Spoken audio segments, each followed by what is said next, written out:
The second part of the video on rational exponents. So if you haven't watched the last video, maybe go check it out. We developed some new rules, which I will leave here. And this is the same real topic, so everything from the last video is still here. And we'll continue on from there. There are two things I want to talk about. One, which can be very confusing for people, especially if you're in a hurry, is the idea of positive and negative numbers. So you know that the square root of 4 is 2, but you also know that the square root of negative 4 does not exist. And the reason is, what is a square root? It's when you take a number and you have the same number multiplied by itself and it gives you the answer. So you check 2. 2 times 2 is 4. That's not negative 4. But also negative 2 times negative 2 is also equal to positive 4. So these are both positive numbers. And as far as we know, there isn't a third kind of number. You're either positive 2 or you're negative 2. There's no option on the table for us, well, yet. You could make one up, I guess. There's no third kind of number that would have something times something equal negative 4. So anytime you have a square root and a negative number, you can skip and you can write the answer DNE for does not exist. And that shows up in the quadratic formula. So your solution x is equal to minus b plus or minus the square root of b squared minus 4ac all over 2a. And you know that sometimes this can turn out to be a negative number and you try and square root it and you try and get a negative, and that's not possible. And that corresponds to some kind of parabola that looks like this that never, ever, ever touches the x-axis. So negative numbers under square root sign doesn't work. But what about a cube root sign? So let's make sure that we're working with a number that actually has a cube root. So 5 times 5 times 5 is equal to 125. Well, let's look at the cube root of negative 125. Is this possible? And the answer is yes, because if you try the second, 5 times 5 times 5, that is positive 125. You just try the other one, negative 5 times negative 5 times negative 5. The answer is still 125, but that is 1 negative, 2 negatives. These two cancel each other out and make a positive. But there's still one more negative left, so this really is negative 125.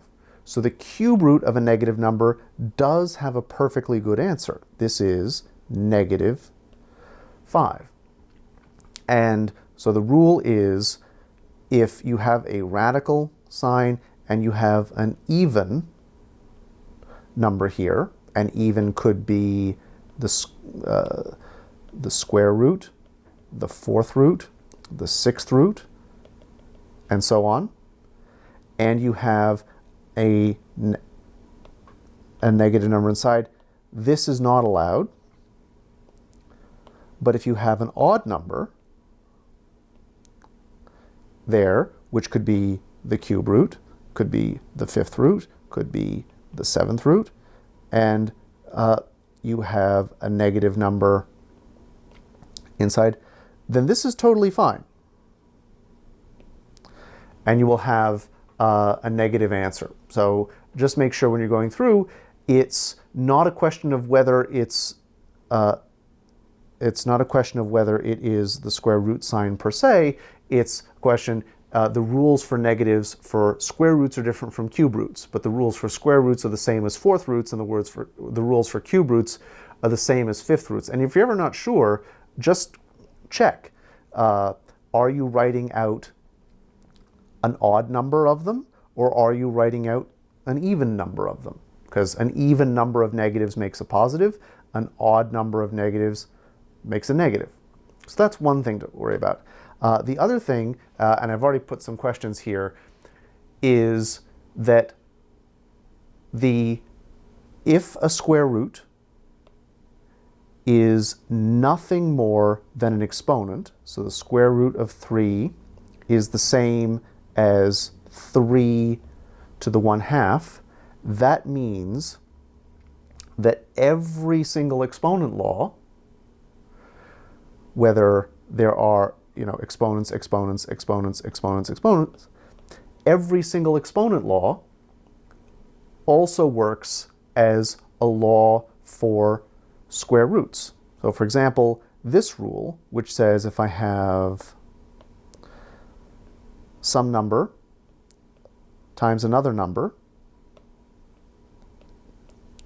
and they have an exponent, that is the same as this number having the exponent, that is this, and this number having the exponent. Those are the same thing. But that means, for example, this question here, the square root of 3 times the square root of 6 is the same thing as the square root of 3 times 6. So there's this weird thing that happens where if the exponent or the square root sign is the same, they can join together. So this question up here is answered by using this rule backwards. 3 to the power of 1/2 times 6 to the power of 1/2 times 2 to the power of 1/2.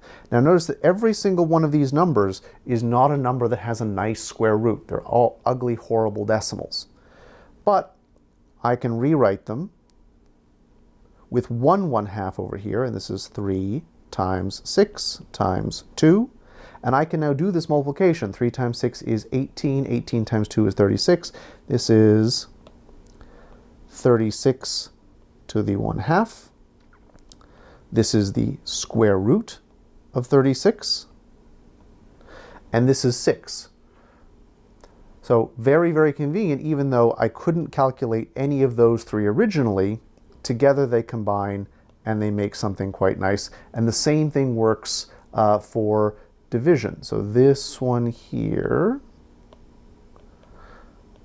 12 to the 1/2, 8 to the 1/2, 6 to the 1/2. That can just be one big 1/2, and this is 12 divided by 8 times 6. 8 times 6 is 48, so this is 12 over 48 to the 1/2. And now you have a choice. I can either reduce this fraction, or I can try and do a square root. And the way you decide is, which one did we teach you first? Well, I've been reducing fractions since elementary school, but I've only been doing rational exponents for about half an hour. 12, this is 1/4 to the power of 1/2. And there are two ways to do this. One is you've just done a lot of questions, and you realize that I have seen this before. This is 1/2 times 1/2. Or I can go back and I can use the rule which says, let's go all the way back over here, this one. So each one can get the exponent.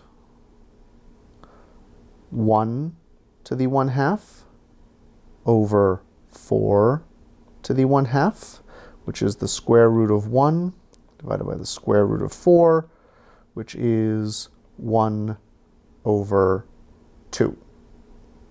And are all of those steps strictly necessary? Well, as you get the hang of it, you might try and cut a few of them out. Well, that's that there. So these are not strictly new laws, so maybe I'll give them letters, but you can work out from this and this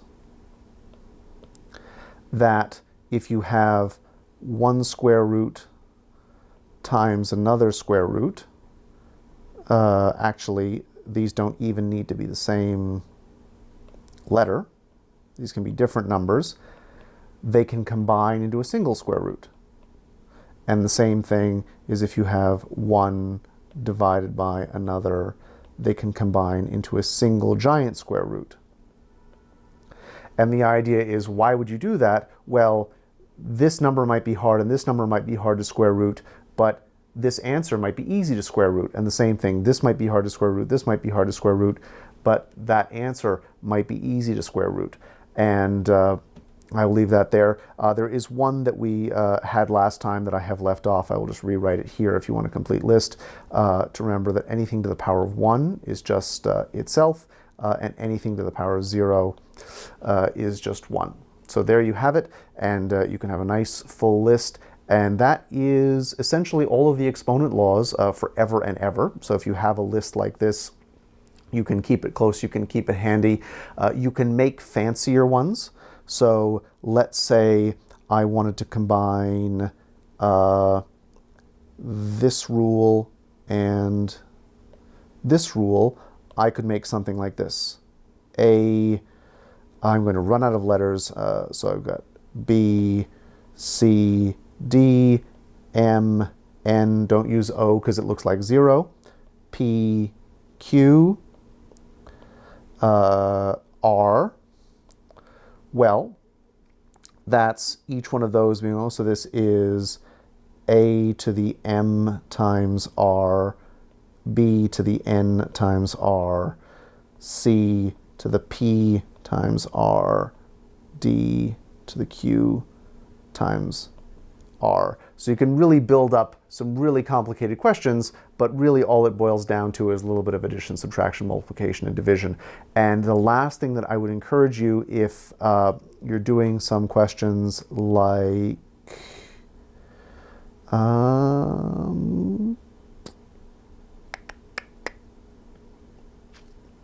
if you're doing some questions like these, is if you have a calculator that can handle fractions and give you the answer as a fraction, this is a perfect time to use it, because adding fractions and finding a common denominator really does take up an awful lot of time relative to the amount you get out of it. So if you can save that step, you can do that. So let me leave you with just that, and good luck trying this. Again, if you have any questions, leave them in the comments. If there's specific problems you want me to try and make a video about, I'd be happy to do that. And if there's anything else you want to ask about a different topic, then by all means post it there, and we'll get to it as soon as we can.